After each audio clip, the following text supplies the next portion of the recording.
여러분 욥하면 떠오르는 생각이 어떤 생각이십니까? 욥은 고난의 대명사라고 불립니다. 고난의 대명사죠. 고난하면 욥이 딱 떠오릅니다. 그러나 동시에 욥은 축복의 대명사이기도 합니다. 고난의 대명사이지만 또 역으로 성경은 축복의 대명사로 소개하고 있습니다. 참 아이러니한 사람입니다. 참 이런 인생이 있을까 알다가도 모를 일일, 인생이 알다가도 모르는 인생이다, 인생은 알다가도 모른다 라는 표현을 욥에게 적용해 볼 수 있겠습니다. 정말 욥은 고난을 이기고 하나님께 복을 받았습니다. 우리 1절을 한번 볼까요? 1장 1절인데요. 욥이 어떤 사람인지 소개하고 있습니다. 1장 1절 함께 보겠습니다. 시작. 우스 땅에 욥이라 불리는 사람이 있었는데 그 사람은 온전하고 정직하여 하나님을 경외하며 악에서 떠난 자더라. 그는 의인이에요. 그는 의인일 뿐만 아니라 정직하고 완전해요. 뿐만 아니라 뒤에는 그가 소유한 소유물에 대해서, 재산에 대해서 쭉 설명하고 있죠. 거부해요. 동방의 거부해요. 의인이고 정직하고 완전할 뿐만 아니라 동방 최고의 부자예요. 성경은 욥을 가리켜서 동방에서 동방 사람들 중에 가장 훌륭한 사람이다. 이만한 사람이 있을까? 없다라는 말이죠. 그런데 이런 착한 사람이, 이러한 의인이 하루아침에 폭삭망했어요. 정말 폭삭망했다는 말이 딱 맞습니다. 한순간에 다 잃어버렸다라는 거죠. 심지어는 고난 중에 건강도 잃고, 그쯤 되니까 아내가, 그를 보다 못한 아내가 이제는 더 이상 못 살겠다, 이 사람이랑 살면 안 되겠다 해서 아내도 남편을 욥을 버리고 떠납니다. 그러니까 하루아침에 모든 재산을 잃었죠. 생떼 같은 자녀들도 갑자기 들에서 바람이 불어와서 집이 무너져서, 참 이것도 무슨 참사입니까? 강주사고도 아니고. 아무튼 집이 무너져서 모든 자녀를 다 잃었어요. 그런 중에 또 참담한 일을 또 당해요. 몸의 건강까지 잃어요. 그러니까 드라마 속에 보통 나오는 장면이 있잖아요. 기업의 회장이 배신으로 경제가 안 좋아서 회사가 망하니 화병이 들어서 건강도 잃고 지켜보고 있던 자녀들도 떠나고 부인도 떠나고 그런 영화 같은, 드라마 같은 일을 욥이 겪었다라는 거죠. 정말 가정까지 풍비박살이 났는데 그러한 삶 중에서, 그러한 삶 속에서도 다시 복을 받았다는, 인생이 회복이 되고 오히려 인생 후반에 말년에는 갑절의 복을 받았다고 성경은 소개하고 있습니다. 가끔 언론에서 이런 표현을 쓰는데, 잿더미 속에서 이룬 기적이다, 이런 표현을 쓰는데 정말 욥에게 딱 맞는 말씀이에요. 정말 그런 참담한 인생에서 다 잃었는데, 정말 폭삭 망했는데, 그런 폭삭 망한 삶 속에서 인생이 다시 회복되고 정말 처음에 가졌던 그 소유보다 배나 더 많은 소유를 갖게 되는 그러한 복을 받았다라는 거죠. 한번 마지막 장인데요, 42장에 가서 한번 함께 볼까요? 어떻게 그의 인생이 회복이 됐는지. 42장에 가면 모든 삶을 다시 회복하는, 아니 그보다 더 많은 복을 받은 일을 소개하고 있습니다. 10절, 42장 10절 말씀을 한번 볼까요? 42장 10절을 함께 보겠습니다. 시작. 욥이 그의 친구들을 위하여 기도할 때 여호와께서 욥의 공경을 돌이키시고 여호와께서 욥에게 이전 모든 소유보다 갑절이나 주신지라. 뭐요? 이전 소유보다 갑절이나 주셨대요. 이게 보면 갑절이나 주셨다 그랬죠? 그 11절에 12절이죠. 12절도 한번 보겠습니다. 얼마나 갑절이었는지 12절 보겠습니다. 시작. 여호와께서 욥의 말년에 욥에게 처음보다 더 복을 주시니 그가 양 14,000과 낙타 6,000과 소 1,000결이와 암나귀 1,000을 두었고. 그쵸? 뭐 보니까 뭘 소유했어? 양도 소유하고 낙타도 소유하고 소도 있고 암나귀도 있는데 양이 14,000이에요. 그러니까 7,000이었죠. 앞에 1장에 보면 7,000마리로 나와요. 그리고 낙타가 6,000인데 낙타는 3,000으로 나와요. 소는 1,000결이 그랬는데 500결이로 나와요. 결이는 뭐죠? 소 2마리가 한 결이에요. 그러니까 1,000마리가 되겠죠. 500결이로 나오고 암나귀는 500으로 나와요. 근데 하나님께서 어떻게 복을 주셔서 갑절의 복을 주셨다라는 거죠. 뿐만 아니라 자녀도 맏아들 집에서 먹고 마시고 이렇게 즐겁게 놀고 있는데 바람이 불어와서 집이 무너진 거 아니에요. 그래서 자녀가 다 죽었다 그랬어요. 근데 13절 보니까 또 아들 7과 딸 3을 두었다. 근데 그 자녀들이 어때요? 15절 함께 보겠습니다. 15절입니다. 시작. 모든 땅에서 욥의 딸들처럼 아리따운 여자가 없었더라. 그들의 아버지가 그들에게 그들의 오라비들처럼 기업을 주었더라. 그렇죠? 이 욥의 딸들보다 더 아름다운 여인들이 없었다는 거. 미인대에 나가면 진선미를 입술 정도의 그런 미모의 딸들을 두었다라는 겁니다. 그리고 그 딸들에게 기업도 나누어 줄 정도로 굉장한 부를 이루었다는 거죠. 몸의 건강도 이렇다 그랬어요. 그죠? 발바닥부터 머리 정수리까지 종기가 나가지고 견딜 수가 없는 거예요. 가려워서 견딜 수가 없어요. 그러다 보니 기왓장으로 이렇게 몸을 긁었다고 1장에도 이렇게 표현이 되어 있는데요. 그러한 상황 중에서도 여기 뭐예요? 16절 건강의 복을 다시 받습니다. 건강을 회복해요. 16절 보겠습니다. 16절 봅니다. 시작. 그 후에 욥이 140년을 살며 아들과 손자 4대를 보았다. 그러니까 그 이후로 140년을 더 살았다는 거죠. 140년을 더 살면서 손자 4대까지 이런 자손의 복을 보는 그러한 복을 받았어요. 17절은 제가 봅니다. 욥이 늙어 나이가 차서 죽었더라. 우리식으로 하면 요즘 말로 하면 뭐요? 9988 123 이런 복인 거죠. 여러분, 그러니까 노년에 말년이라 그랬잖아요. 12절 보니까 여호와께서 욥의 말년에 그랬어요. 그러니까 인생 후반이죠. 인생 후반에 복이란 복은 다 받았다라는 거예요. 그런 정말 잿더미 속에서 기적을 이루었단 말이 어울리는 것처럼 건강을 다시 회복했고 재물의 복을 받고 자녀의 복을 받고 그러니까 이게 가족이 다시 회복된 거죠. 떠났던 아내가 돌아왔는지 아니면 재혼을 했는지는 정확하게 기록하고는 있지는 않지만 아내도 아내와 함께 가족을 다시 자녀도 얻고 이런 삶을 다시 회복하는 복을 누렸다라는 거죠. 정말 건강하게 살다가 술을 누리다가 조용히 생을 마감했다라는 것입니다. 여러분, 어떻게 정말 이러한 인생이 있을 수 있을까요?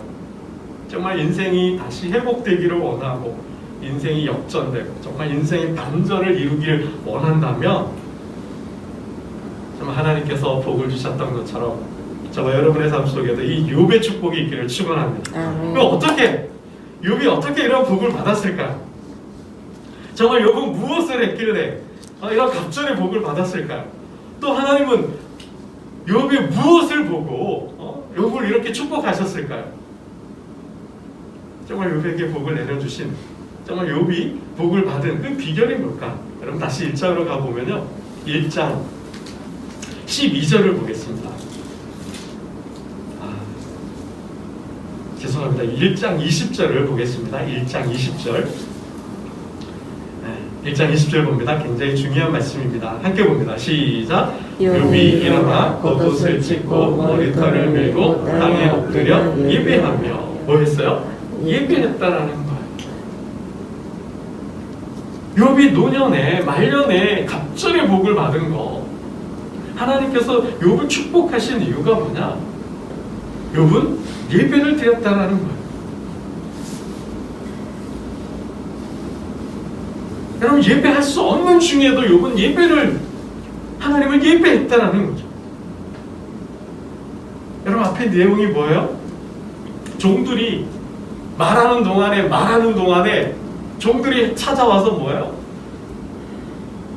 13절에 보니까 14절에요. 15절을 보니까 스바 사람이 갑자기 와서 종들을 칼로 죽이고 소와 소를 다 소와 나귀를 다 잡아 갔다라는 거, 빼앗아 갔다라는 거죠. 16절은 뭐예요? 갑자기 들에서 양을 치고 있는데 하늘에서 불이 내려서 양과 종들 다 불살라 버렸대요. 이렇게 또 말하는 중에 또 찾아와요. 17절은 갈대아 사람들이 와가지고 낙타, 나머지 재산들을 다 빼앗아 갔다라는 거죠. 이게 말이 되는 겁니까? 그런 중에도 뭐요?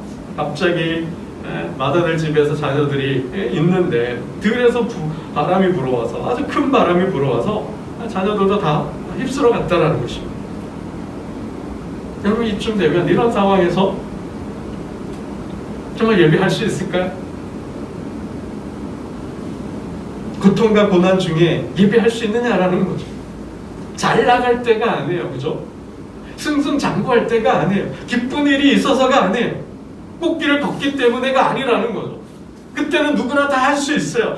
잘 나갈 때, 승승장구할 때 기쁘고 꽃길 걷고 있는데 뭔들 못하겠어요. 당연히 춤이 나오겠죠. 당연히 제사 예배가 되겠죠.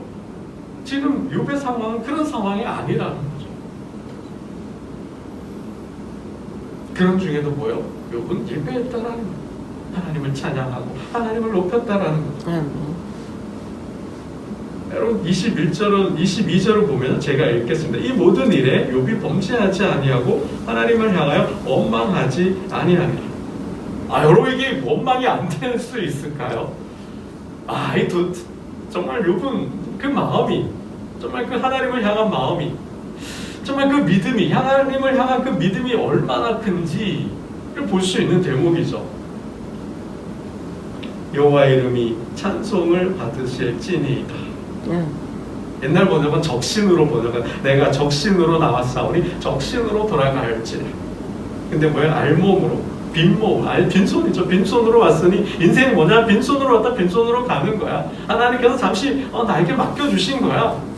하나님께서 주신 거, 하나님께서 도로 가져가신들 어쩌냐는 거죠. 어때냐는 거죠. 원망이 나올 수 있잖아요. 불평이 나올 수 있잖아요. 하나님 어떻게 그럴 수가 있습니까? 이게 보통 마음이죠. 보통 사람들의 마음이라고요. 누구나, 저도 그럴 것 같아요. 색대 같은 자녀들, 그것도 한 명도 아니고 10명을 두시죠? 다 잃었다? 이게 될까요? 참아질까요? 안 참아질 것 같아요. 그 많은 재산을 어떻게 순차적으로 한 번에 하루아침에 다 잃어버릴 수 있어요? 그런 중에도 뭐예요?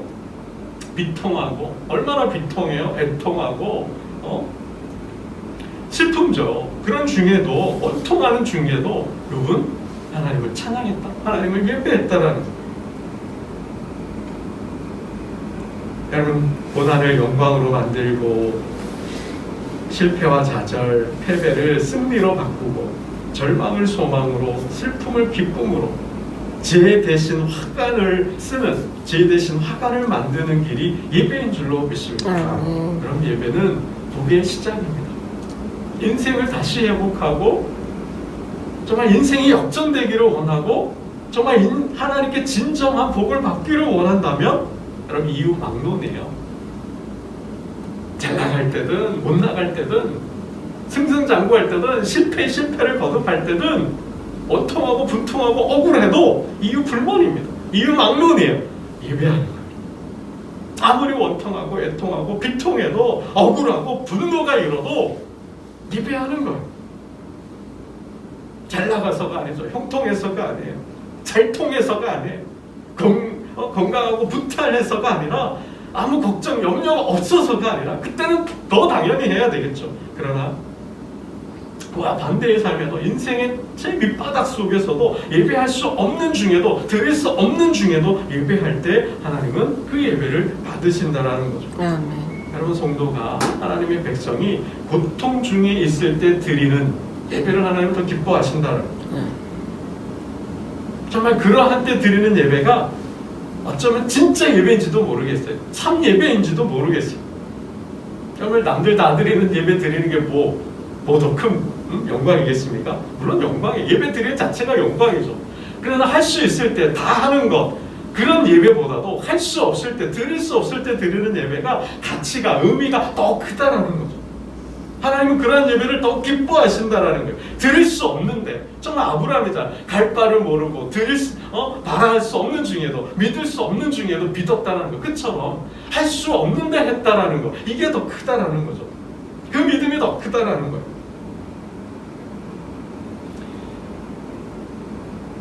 여러분, 지금 상황이 어떤 상황이에요? 하나님은 욥을 두고 사단과 내기를 하고 있어요. 하여튼 성경이 그렇게 보도하고 있어요. 욥의 고난이 은혜 고난이잖아요. 온전하고 정직하고 완전하여 동방 중에서, 동방 사람들 중에서 가장 훌륭한 사람이, 가장 모범적인 사람이라고요. 근데 이런 고난을 당했어요? 이유가 없죠. 까닭이 없잖아요. 고난을 당할 이유가 무슨 죄를 지어서가 아니에요. 무슨 악을 행해서가 아니에요. 그냥 그는 정말 누가 봐도 법 없이도 살 사람, 그런 사람이라고요. 근데 고난을 당했어요. 이걸 어떻게 설명할 수 있어요? 내 인생을 설명이 안 되는데, 이해가 안 되는데, 원망과 불평밖에 안 나오는데 예배할 수 있어요? 근데 예배한다라는 거죠. 근데 알고 봤더니, 영적으로 봤더니 뭐야? 지금 욥을 놓고 하나님과 사단이 내기를 하고 있다는 거, 시험을 하고 있다는 거죠. 내가 의인 욥을 보았느냐? 내 사람 욥을 보았느냐? 에이, 하나님, 그가 부자니까, 가진 게 많으니까 하나님을 예배하고 찬양하는 거예요. 그에게서 그가 가진 모든 소유물을 한번 거둬가 보십시오. 그래도 하나님을 예배할까요? 그럼 욥은 예배할 거야. 지금 이 상황이라고요. 여러분, 우리 1장 8절 말씀을 한번 볼까요? 1장 8절 말씀을 한번 보겠습니다. 1장 8절 함께 봅니다. 시작. 여호와께서 사탄에게 이르시되 내가 내 종 욥을 주의하여 보았느냐? 그와 같이 온전하고 정직하여 하나님을 경외하며 악에서 떠난 자는 세상에 없느니라. 하나님이 자랑하시는 거예요. 뿌듯해하시는 거죠. 기뻐하시는 거죠. 근데 9절이 사단이 뭐라 그래요? 우리 10절 말씀을 한번 보겠습니다. 9절 10절을 함께 봅니다. 9절 10절 함께 보겠습니다. 시작. 사탄이 여호와께 대답하여 이르되 욥이 어찌 까닭 없이 하나님을 경외하리이까? 주께서 그와 그의 집과 그의 모든 소유물을 울타리로 두르신 때문이 아니니까. 주께서 그의 손으로 하는 바를 복되게 하사 그의 소유물이 땅에 넘치게 하셨음이니이다. 복을 받았으니까요. 하나님께서 그런 복을 주시니까요. 건강도 주시고 자녀도 주시고 하나님마다 형통하고 잘 통해서 부자가 되니 하나님을 찬양하는 거 아닙니까? 그러니 이번엔 뭐예요? 그에게서, 욥에게서 다 거둬가 보십시오. 빼앗아 가 보십시오. 그래도 하나님을 예배할까요? 라는 거죠. 지금 뭐예요? 까닭 없는, 이유 없는 고난을 당하고 있는 거예요. 그 이유를 보니 뭐예요? 예배를 두고, 믿음을 두고 시험하고 있다는 거죠. 여러분, 우리의 삶 속에 알다가도 모를 일이 참 많잖아요. 내가 왜 이러한 일을 겪어야지? 왜 이러한 일이 일어나지? 근데 영적으로 보면 사단의 공격이 있다라는 거예요. 하나님의 시험이 있다라는 거죠. 여러분, 아브라함도 뭐요? 괜히 복을 받았어요? 말년의 마지막, 그죠? 아들을 제사로 드리는 그 예배 시험을 이김으로 복을 받잖아요. 여러분, 하나님은 예배를 통하여 시험할 수 있다라는 거예요. 사단이 꼬드기는 거죠. 오늘 한번 쉬어봐. 예배 한번 쉬어봐. 그러면 내가 부자로 만들어줄게. 돈을 더 많이 벌 수 있잖아. 네가 이번 쉬어야지. 무슨 회사야. 회사 가면 승진할 수 있다니까. 그쵸? 그런 이야기를 듣잖아요. 그런 유혹들이 오잖아요. 그건 사단이 주는 이야기죠. 그러나 하나님의 법에 따라서 하나님을 경외하며 하나님을 섬길 때, 예배할 수 있을 때 하나님은 뭐요? 그 예배를 받으시고 그리고 복을 주신다는 거죠. 여러분, 한 번으로 예배가 끝났을까요? 아니죠. 뒤에 보면 뭐예요? 2장에 또 시험이 오죠. 아이, 하나님, 그래 맞지? 욥이 이런 사람이야. 네 말이 틀렸지? 네 말이 거짓이야. 그거 봐. 그는 욥은 그래도 예배하는 자였어. 하나님 아직 하나 남았어요. 그가 아직 건강하기 때문이야. 그에겐 아직 아내가 있기 때문이야. 그거 맞죠. 건강도 빼앗아 가보세요. 아내도 가정도 데려가 보세요 라고 이야기하는 거죠. 근데도 뭐예요? 욥은 예배했다는 거예요. 예배를 멈추지 않았다는 거죠. 여러분 2장에 볼까요? 2장에 보면 기합장으로 벅벅 긁어요. 그러면서도 결국 아내가 떠나죠. 참다 못해서 아내가 떠나는데요. 몇 절 말씀인가요? 우리 2장에 가보면 8절. 네? 8절. 네, 8절 9절을 우리 한번 보겠습니다. 8절 9절 함께 봅니다. 시작. 욥이 제 가운데 앉아서 질그릇 조각을 가져다가 몸을 긁고 있더니 그의 아내가 그에게 이르되 당신이 그래도 그의 온전함을 굳게 지키느냐 하나님을 욕하고 죽으라. 이쯤 되면 하나님 계신 거 맞냐? 라는 거죠. 하나님 당신 편인 거 맞아요? 정말 하나님 사랑의 하나님 맞아요? 하나님 정말 복을 주시는 하나님 맞아요? 하나님이 계신다면 어떻게 이럴 수 있어요? 우리한테 나한테? 이런 거죠. 그러니 우리 하나님 버리자고요. 하나님 더 이제 믿지 말자고요. 하나님 떠나자고요. 이런 거죠. 근데도 욥은 뭐예요? 10절에 제가 읽겠습니다. 그가 이르되 그대의 말이 한 어리석은 여자의 말 같도다. 우리가 하나님께 복을 받았은즉 화도 받지 아니하겠느냐 하고 이 모든 일에 욥이 입술로 범죄하지 아니하리라. 그래도 뭐예요? 절개예요. 그 믿음, 하나님에 대한 그 절개, 그 신앙 정말 숭고하고 높다라는 거죠. 이후에 친구들이 찾아와요. 그죠? 별로 위로한답시고 찾아왔지만 조금도 위로 안 되는 친구들, 그죠? 오히려 네가 죄를 지었으니까 잘 생각해봐. 너가 하나님께 범죄했기 때문일 거야. 죄를 지었기 때문일 거야. 고난은 괜히 오지 않아. 그죠? 욥을 끊임없이 그죠? 힘들게 하는 거죠. 그러한 중에도 뭐 자세한 이야기는 없지만 욥은 끝까지 예배를 포기하지 않았다는 거죠. 여러분 말씀을 뵙겠습니다. 예배는 하나님의 현현의 시간입니다. 하나님을 만나는 시간이에요. 하나님과의 약속의 시간이에요. 정말 복의 시작은 바로 이 예배에 있다는 거예요. 안식일이잖아요. 계명이잖아요. 명령이잖아요. 그 명령을, 약속을 지킬 때 하나님을 만나고, 그죠? 하나님의 임재를 경험하고 정말 우리의 영혼이 자라나고 성숙하는 거예요. 뿐만 아니라 뭐예요? 사계명을 지킬 때, 그죠? 안식일이 기억하여 거룩히 지키라. 그래서 뭐요? 갑절의 복을 주시잖아요. 여러분 2022년 안에 정말 하나님을 예배함으로, 예배를 멈추지 않음으로, 예배할 수 없는 중에도 예배를 드림으로 욥이 받았던 이 복을 받고 인생을 다시 회복하고 인생이 역전되는 그러한 삶을, 하나님의 은혜와 역사를 경험하시기를 주님의 이름으로 축원합니다. 기도드리겠습니다. 하나님 아버지, 예배하는 자를 찾으신다 하였습니다. 예배할 때가 있고